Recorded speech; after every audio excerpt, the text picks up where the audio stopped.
আজকে মানুষ তার আত্মা অপরিষ্কার থাকার কারণে আজকে মানুষ দিন নিয়ে উদাসীন হয়ে পড়েছে, দিন ধর্ম নিয়ে উদাসীন হয়ে পড়েছে।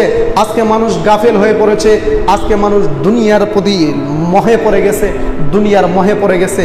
অথচ আল্লাহ সুবহানাহু ওয়া তাআলা বলছেন, বাল তুসিরুনাল হায়াতাদ দুনিয়া, পৃথিবীর মানুষ শুনে রাখো, বরং তোমরা দুনিয়ার জীবনটাকে প্রাধান্য দিচ্ছ।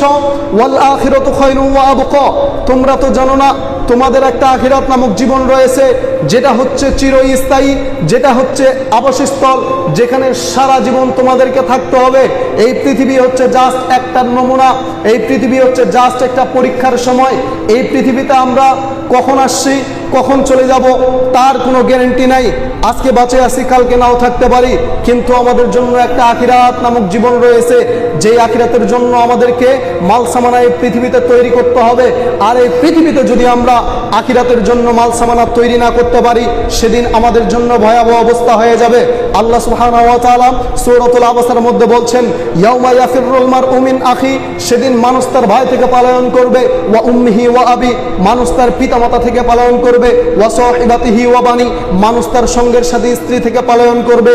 যেই ভাইয়ের জন্য আজকে এত আপনার দাঙ্গা হাঙ্গামা, যে ভাইয়ের জন্য আপনার বড় ভাইকে কেউ কোনো কিছু বললে আপনি তার বিরুদ্ধে অ্যাকশন নেন, এই ভাই আপনাকে কাল কিয়ামতের দিন চিনবে না।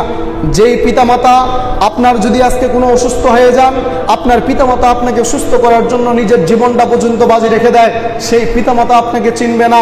ওয়া সাহিবাতিহি ওয়া বানি, সঙ্গের সাথে স্ত্রী, আপনি যে সঙ্গের সাথে স্ত্রী রয়েছে, সুখে দুঃখে বিপদে আপদে যে পাশে থাকে, সেই স্ত্রী আপনাকে চিনবে না। সেদিন আপনার আমল নামা হবে একমাত্র যে পৃথিবীতে যে আমলগুলো করেছেন সেগুলো আপনার সঙ্গী হয়ে যাবে।